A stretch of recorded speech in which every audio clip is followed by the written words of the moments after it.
This bill is a revenue move.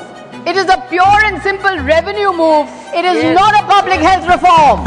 So in any case, we know that this government does not practice cooperative federalism. It practices discriminatory federalism. There is no accountability on how the cess will be shared. কিন্তু আমি যখন বাংলাতে বলছি হয়তো আমাকে বাংলাদেশি বলবে কারণ বাংলা ভাষাকে বাংলাদেশি ভাষা বলে দিল্লি পুলিশের முந்திரி திராட்சை முழுசா இருக்கு. ஆச்சி பாயாசம் மிக்ஸ் ஒன்று வாங்கினால் ஒன்று இலவசம்.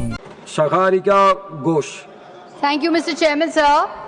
On behalf of All India Trinamool Congress, I rise to speak on the Central Excise Amendment Bill 2025. Sir, this is the first time I'm speaking and you are in the chair. I take this opportunity to convey my greetings to you from all of us. A brief word, sir, on procedure. Today, the supplementary list of business was given to us just 30 seconds before the House started. So the House started at 11 a.m. The supplementary list of business arrived just a few seconds before the House started. So what kind of procedure is this? Without giving us adequate time to study the bills, how can we be prepared with substantive interventions in the House? So this procedure must be introspected on by the government. Sir, the Central Excise Amendment Bill 2025 revises taxes and cesses on tobacco and tobacco products. No doubt, this is an extremely important bill. It is actually crucial from a public health standpoint because higher taxes may, and I use the word may advisedly, may discourage tobacco consumption. Tobacco and tobacco products use results in mouth cancer, lung cancer, and other fatal cancers. There were over 15 lakh cases of cancer across the country in 2024 alone from tobacco use. On oral cancer, there were 1,30,000 new male cases in 2024, according to the Indian Council of Medical Research. Lung cancer cases are projected to increase from 63,708 cases in 2015 to 81,209 cases in 2025. Most patients, when they come with these form of cancers, present with an advanced form of the disease, of which 80 to 85% are incurable, causing nearly 60,000 annual deaths from lung cancer alone. Yet, the point must be made, sir, that even if you increase taxes on tobacco and tobacco products, what are you doing from a public health policy point of view to raise awareness and disseminate urgent information on the harmful effects of consuming tobacco? What are you doing from a public health perspective? Because just by raising taxes, it is not going to discourage people from smoking or consuming tobacco products. People who are addicted to tobacco or who consume tobacco products will consume them anyway, even if you keep raising taxes. We have seen that the government is not taking any steps to control that pan masala and tobacco advertisements are being done by celebrities and influencers across media. What is the government doing to control these kind of advertising? You see, if you keep raising taxes but then don't do anything for health, people are still going to consume that tobacco whether you raise taxes or not. You claim that increasing taxes on tobacco discourages consumption, but public health allocation details are missing. Global best practices show that tobacco taxes are most effective only when paired with strong public health interventions. Therefore, this bill is a revenue move. It is a pure and simple revenue move. It is not a public health reform. This is a revenue move to profiteer on taxes. It is not a public health reform. So ours is a federal system of governance, and the cornerstone of the federal polity is transparency in allocation of tax revenues. Taxes are shared with states, but a cess is not. Cess revenue is not shared with states. In cess, the center retains more revenue while the states get less. This raises important questions on fiscal centralization and reduced autonomy of states. In this bill, there is no clarity on long-term revenue sharing or impact on states, and this undermines trust in the tax cess restructuring. In 2012, cess formed 7% of the union government's total tax revenues. In 2025, cess is estimated to be about 20% of the union government's total tax revenues. This means that for every 100 rupees, the union government earns rupees 20 via cess.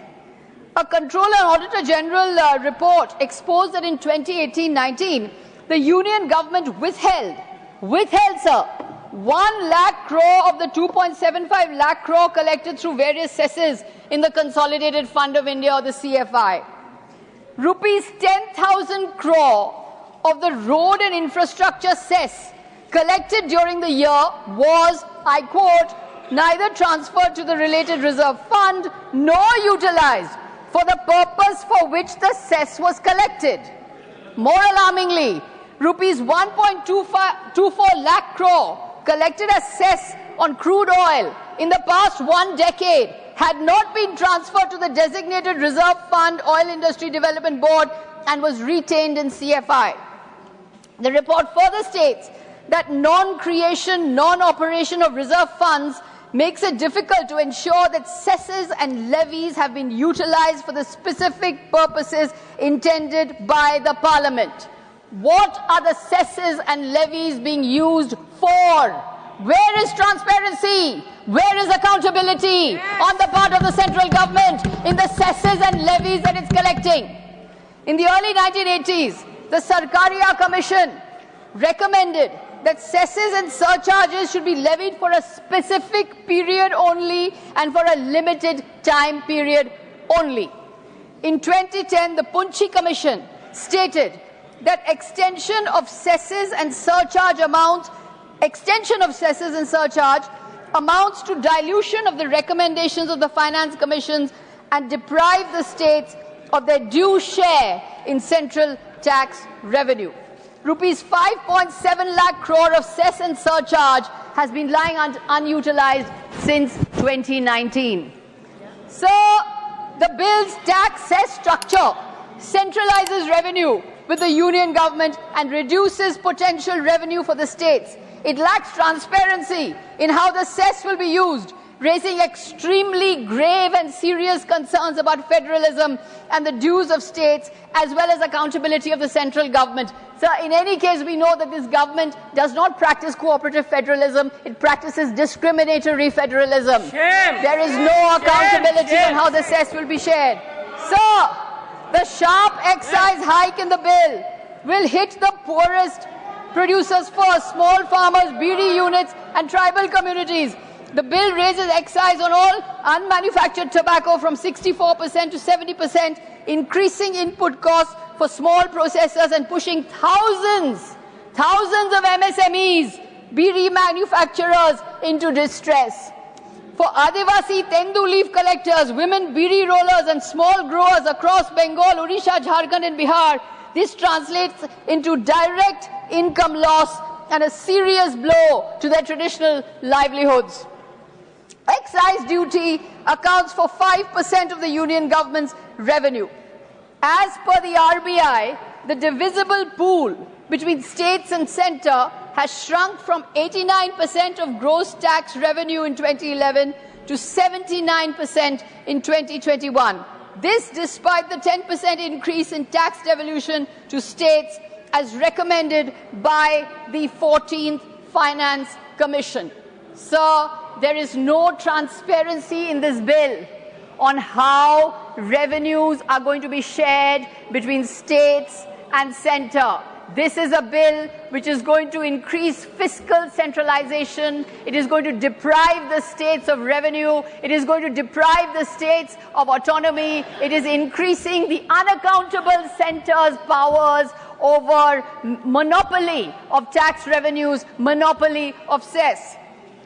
শেষে sir একটু বাংলায় বলি আমি জানি যে কেন্দ্র সরকার তো বাংলা বোঝেন না তবুও বাংলায় বলি যে আমি বাংলাতে বলছি কিন্তু আমি যখন বাংলাতে বলছি হয়তো আমাকে বাংলাদেশি বলবে কারণ বাংলা ভাষাকে বাংলাদেশি ভাষা বলে দিল্লি পুলিশের কেন্দ্র সরকার একটা নোটিশে দিয়েছে যে বাংলাদেশি একটা ভাষা আছে জানো একটা বাংলাদেশি ভাষা বলছে, পরিযায়ী শ্রমিকরা নাকি বাংলাদেশি ভাষা বলে।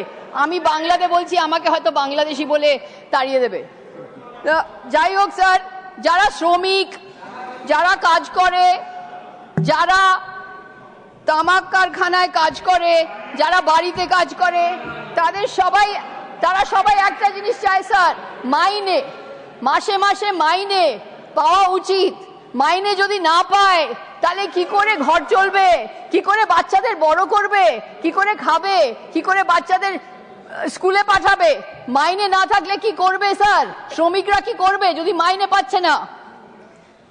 Sir, Manrega workers in Bengal have not received their wages since 2022. Nearly 2 lakh crore is due to the state of West Bengal from the union government across various schemes. Sir, বাংলার টাকা আটকে রাখছে কেন? বাংলাকে বঞ্চিত করছে কেন? বাংলার লাঞ্ছনা বন্ধ করো। বাংলার টাকা কেন আটকে রেখেছো? Sir, this government is withholding the Manrega workers' wages. People are suffering because this government has not released the wages of Manrega workers. Stop the neglect of Bengal. Banglar lanchona bondo koro. No, Thank you, sir. no. Vande Mataram. Jai Hind. முந்திரி திராட்சை முழுசா இருக்கு. ஆச்சி பாயாசம் mix ஒன்று வாங்கினால் ஒன்று இலவசம். மின்னம்பலம்.com தமிழின் முதல் மொபைல் பத்திரிகை.